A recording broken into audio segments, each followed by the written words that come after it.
ఎమ్మిగనూరులో R&B guest house లో కూటమి ప్రభుత్వం ప్రకటించిన జాబ్ క్యాలెండర్ పై MLA doctor BV Jayanageswara Reddy media సమావేశం నిర్వహించారు.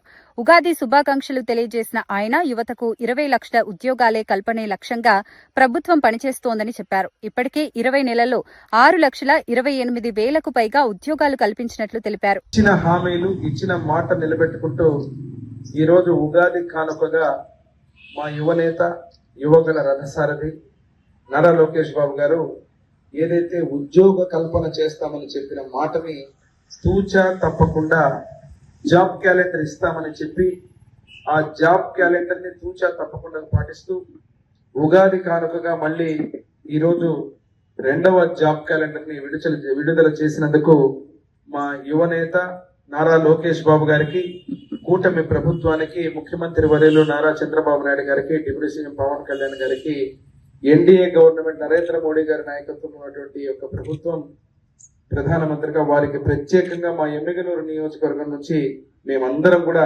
పేరు పేరున ధన్యవాదాలు తెలియజేస్తున్నాం. ఒక చిత్తశుద్ధి, ఏదన్నా ఒక హామీని నిలబెట్టుకోవడం అంటే ఆ హామీని కూడా మీరు నోటిఫికేషన్ తేదీ ఈరోజు మే 15, 2026 ఉన్నత విద్యకు సంబంధించినటువంటి 1500 పోస్టులు, ఆగస్టు 15, 2026 హోంశాఖకు 2,778 పోస్టులు, ఇతర శాఖలకు 928 పోస్టులు, మరి దీంట్లో గ్రూప్ 1 91 పోస్టులు, సెప్టెంబర్ 15, 2026 ఇంజనీరింగ్ 503 పోస్టులు, ఇతర శాఖలు 506, అక్టోబర్ 15, 2026 పాఠశాల ఇంటర్ విద్యకు సంబంధించి 3,004, అంటే మొత్తానికి ఉద్యోగాలకు కలిపి 10,060 ఉద్యోగాలని ఈ యొక్క జాబ్కు సంబంధించినటువంటి ఏదైతే క్యాలెండర్ లో విడుదల చేసి స్పష్టంగా ఏ శాఖలకు ఎన్ని ఉద్యోగాలు కేటాయించడం గురించి చెప్పడం జరిగింది.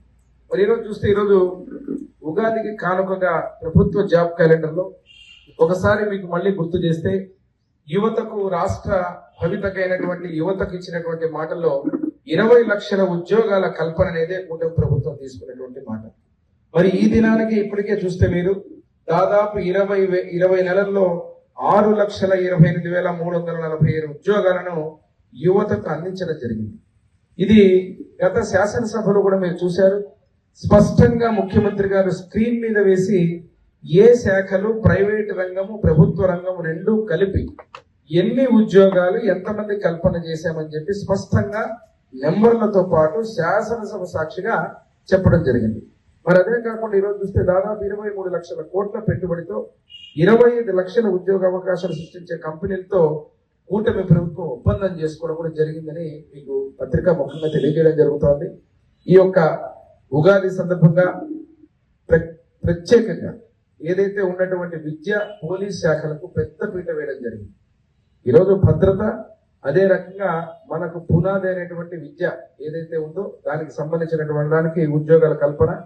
ఈరోజు మీరు మెగా డిఎస్సి అన్నప్పుడు ఎన్ని రకాలుగా గత ప్రభుత్వం ఈ మెగా డిఎస్సిని జరపకుండా చూడాలని కేసులు వేసి రకరకాలుగా ఇబ్బందులు పెట్టినా వాటన్నిటిని కూడా ఒక ప్రణాళికాబద్ధంగా, ఒక వ్యూహాత్మకంగా మా లోకేష్ బాబు గారు వాటిని జయించిన తర్వాత గతంలో ఇచ్చిన డిఎస్సినే కాకుండా పరిపూర్ణంగా చేసి ఆ యొక్క మెగా డిఎస్సిలో కూడా చాలా గర్వంగా చెబుతున్నాం, రాష్ట్రంలోనే అత్యధికంగా ఉన్నటువంటిది మా ఎమ్మిగనూరు నియోజకవర్గం. చాలా మంది ఈ రోజు ఉద్యోగాలు రావడం జరిగింది. వారికి కూడా మరొక్కసారి ఈ సందర్భంగా మా లోకేష్ బాబు గారికి ఈ విషయంలో ప్రత్యేక ధన్యవాదాలు తెలియజేసుకుంటున్నాం.